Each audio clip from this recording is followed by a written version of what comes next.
Trong lượt cô quay cái thơ cô vô hả?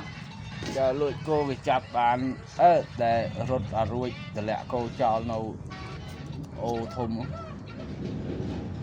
cuộc sống sắp khum vô nhưng cô mới ná không hồn chắc cô khơi Chắc cô biết thơ rồi. Hai cháu cho ba rồi.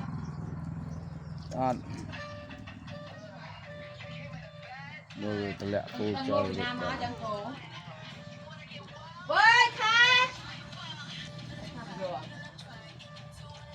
khang ở dưới chim tô tao plate nó khang ấy chứ không còn nó cho con trai gì đấy